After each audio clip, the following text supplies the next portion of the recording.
할렐루야. 우리의 기도가 하늘 보좌에 닿을 줄로 믿습니다. 계속해서 누룩을 제거하라는 제목으로 5번째 말씀을 전하겠습니다. 누가복음을 보면 예수님이 바리새인의 누룩을 주의하라 하시면서 그들의 누룩을 외식이라고 말씀하십니다. 마가복음에서는 바리새인과 서기관 둘을 합쳐서 그들의 누룩을 주의하라 하시면서 그들의 교훈, 가르침으로 말씀을 하셨다면 누가복음에서는 바리새인만 딱 찍어서 그들의 누룩은 외식이다 라고 말씀을 하셔요. 외식으로 번역된 헬라어는 히포크리시스로 여기서 영어 단어 히파크릿, 위선자, 외식이란 단어가 나옵니다. 그리고 예수님이 바리새인을 히파크릿으로 부르셔서 바리새인이란 말이 이제 위선자라는 뜻이 됩니다. 영어로 he is a Pharisee 그러면 he is a hypocrite 이라는 뜻입니다. 그럼 바리새인들은 원래 뭐하는 사람이냐? 바리새인의 문자적 의미는 구별된 자, separate입니다. 의미는 율법대로 말씀대로 살려고 애쓰고 노력했던 자이에요. 그래서 일반 백성과는 확연히 구별되는 삶을 살았습니다. 그래서 시장에 나가면 인사를 받고 잔치에 가면 상석에 앉는 존경을 받았습니다. 원래 의미는 본인들의 신앙생활을 잘하는 사람들입니다. 대표 인물이 니고데모입니다. 예수님이 니고데모를 만나주시면서 네가 바리새인이고 유대인의 선생, 지도자라고 말씀을 하십니다. 이때는 긍정적 의미입니다. 곧 바리새인이 이스라엘의 선생으로 존경받는 자라는 겁니다. 사도 바울도 마찬가지입니다. 내가 바리새인 중에 바리새인이라 말합니다. 이는 나쁜 놈 중에 나쁜 놈이라가 아니라 율법대로 살려고 애쓰고 노력하는 사람들 중에서도 더하는 사람이었다. 좋은 의미로 바리새인이란 단어를 씁니다. 그래서 유대 종교회의, 지금식으로 하면 국회와 같은 곳에 사내들인 공의회에서 바리새인이 큰 부분을 차지했습니다. 예수님도 그들의 위선은 정죄하셨지만 실천은 인정하셨습니다. 너희의 의가 바리새인의 의보다 낫지 못하면 결단코 천국에 들어가지 못한다. 이렇게까지 말씀을 하셔요. 그럼 그들의 실천은 뭐냐? 먼저 평생 일주일에 이틀을 금식했습니다. 유대교 문헌에 의하면 월요일과 목요일 이틀을 금식을 했어요. 바리새인이었던 바울로 하면 텐트 메이킹, 천막 만드는 일을 합니다. 다 몸으로 하는 거죠. 그런데 일주일에 이틀을 금식한다면 월요일과 목요일은 배고픈 상태에서 일을 하는 겁니다. 어려운 실천을 했던 자들입니다. 그리고 철저한 11조를 드렸습니다. 박하와 회양과 근체의 11조를 드렸다 말합니다. 박하 회양 근체는 작은 단위의 곡식입니다. 수박처럼 큰 게 아니라 참깨나 옥수수알 같은 그런 작은 수확도 정확하게 계산해서 헌금을 했다를 말합니다. 곧 원래는 말씀대로 잘 살고 하는 노력을 했던 자이에요. 그런데 예수님 말씀하신 대로 그들의 노력이 자기의 self-righteousness가 되고 그게 외식, hypocrisy가 됩니다. 이게 사람의 죄성입니다. 말씀대로 잘 살려고 노력하면 더 겸손해지는 게 아니라 그게 의가 돼서 다른 사람을 정죄하고 무시하는 그런 겸손을 잃는 결과를 얻어요. 바리새인과 세리의 기도가 그걸 말하죠. 바리새인의 기도에는 겸손이 없습니다. 세리는 하나님 앞에 단독자로 서서 자신의 죄를 고백합니다. 반면에 바리새인은 세리를 비난하고 자기의 실천을 하나님 앞에 의로 내세우며 나가요. 겸손을 잃은 거죠.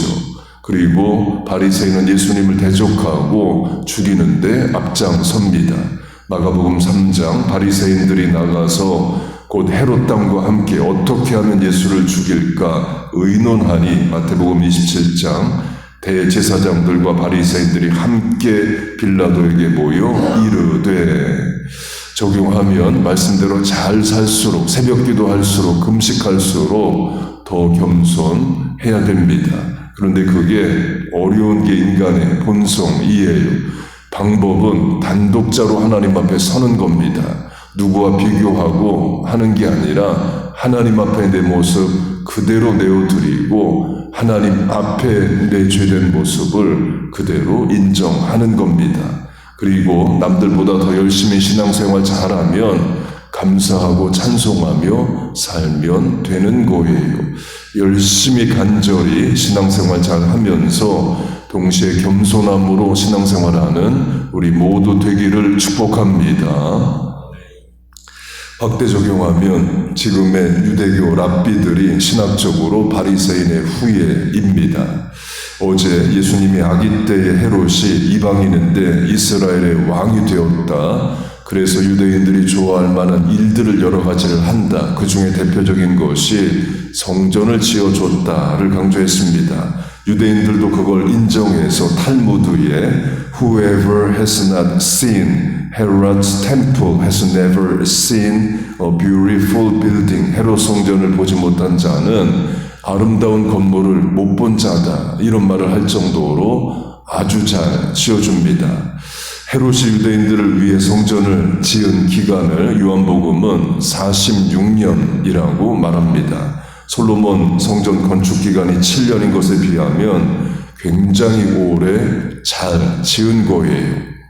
헤롯이 왕이 된 것이 주전 20년경이라고 하면 왕이 되자마자부터 성전 건축을 해도 주후 23년, 26년경에 완공된 것으로 봅니다. 예수님은 그 성전이 허물어질 것을 예언하십니다. 실제로 주 70년에 로마 장군 나중에 황제가 되는 디도 타이터스에 의해서 무너집니다. 헤롯이 성전이 완공된 이후로 43년 정도밖에 존재를 못한 겁니다. 헤롯이 왕이 된 지 3년 뒤 정도부터 성전 건축을 했다고 치면 40년 정도만 유지를 한 거예요. 솔로몬 성전이 400년을 간 것에 비하면 헤롯 성전은 10분의 1에 해당하는 40년 정도밖에 유지를 못합니다. 곧 헤롯이 46년이란 긴 시간을 들여서 지었고 탈무드가 말하듯이 칭찬하는 성전이지만 40년 정도 만에 무너집니다. 하나님이 무너뜨리신 거죠. 이유를 어제 강조한 것으로 하면 가야바 대제사장으로 대표되는 성전의 주인 노릇하는 제사장들이 예수님을 대적하기 때문입니다. 십자가 필요 없다 말하는 그 성전을 하나님이 무너뜨리신 거예요. 예수님의 십자가 부정하고 동물 희생 제사를 계속 드려야 한다는 성전은 더 이상 필요 없다가 됩니다. 적용하면 하나님을 대적하는 세상 문화 권세는 무너집니다. 그게 제국이든 강력한 인물이든 영향력이든 반드시 무너집니다. 최후의 심판이 있어요. 그렇게 성전이 무너지고 다시 회복이 안 됩니다. 지금까지도 무너져 있죠. 그러면서 제사장 제도는 완전히 없어집니다. 그 대신에 바리새인들이 살아남아요. 그리고 유대교는 신학적 종교적 주도권을 바리새인들이 갖습니다. 그 바리새 전통을 따르는 게 지금의 랍비입니다. 랍비들이 유대교를 이어가죠. 그 랍비들이 어제부터 시작된 6월절만 되면 회당에서 모입니다. 어제도 교회 바로 옆이 회당이죠. 밤 11시가 넘도록 주의시들 차들 있었습니다. 그때까지 도대체 뭐 할까 이런 생각 들었습니다. 그 회당에서 랍비들이 뭘 가르치느냐, 예수님은 6월절 어린 양이 아니다, 메시아가 아니다, 하나님의 아들이 아니다를 비난하며 가르칩니다. 2000년 전이나 지금이나 예수님 대적하는 것은 마찬가지입니다. 구약 성경으로 하면 하나님의 백성이 우상 숭배하는 것이 비극사라면 신약 성경으로 하면 하나님의 백성이 하나님의 아들을 거부하고 필요 없다 말하는 비극사가 있습니다. 물론 예수님 당시부터 지금까지 유대인들 계속 예수 믿어 왔습니다. 예수님 당시에 12 제자들, 사도 바울, 디모데 다 유대인으로 예수 믿었고 지금도 보겐 카운티에 예수 믿는 주이시들 교회 있습니다. 이스라엘 안에도 예수 믿는 주이시들 있어요. 그러나 절대 다수의 주이시들이 예수님을 안 믿죠. 그러니까 선교의 사명이 있습니다. 예수님 말씀하신 대로 땅끝까지 이르러 복음을 전하라 할 때 그 땅끝에 선 인생 중 하나가 유대인들입니다. 마지막으로 이제 외식, 히파크릿으로 번역된 헬러 히포크리시스의 이제 문자적 의미입니다. 마스크, 가면이에요. 가면을 뜻하는 두 가지 헬라어가 있습니다. 첫째는 외식을 뜻하는 히포크리시스이고 둘째는 이제 페르소나, 영어 단어 personality, 인격의 어원이 되는 단어입니다. 곧 가면에 두 단어가 있는데 하나는 부정적 의미고 하나는 긍정적 의미입니다. 부정적 의미는 말 그대로 외식, 가식입니다. 본래 얼굴, 의도, 본심을 감추고 가면으로 대표되는 가장된 본심, 말을 하는 것을 말해요. 이건 하나님 앞에 통할 수도 없고 또 피해야 되는 거짓입니다. 긍정적 의미의 가면은 페르소나입니다. 맨 끝에 A 떼면 person과 똑같고 personality, 인격이 됩니다. 의지적으로 노력하고 애쓰는 가면이에요. 화가 나지만 참는 얼굴이라는 가면을 쓰는 겁니다. 부모가 인내라는 가면을 쓰고 자녀를 키워야죠. 성령의 열매로 하면 사랑, 희락, 화평, 오래 참음, 자비, 양선, 충성, 온유, 절제라는 가면을 쓰고 신앙생활을 한다. 원래 내 안에 없는 거지만 하나님이 주신 것을 찾고 사용하고 쓴다와 같아요. 갈라디아서로 하면 그리스도를 옷 입으라 라고 말합니다.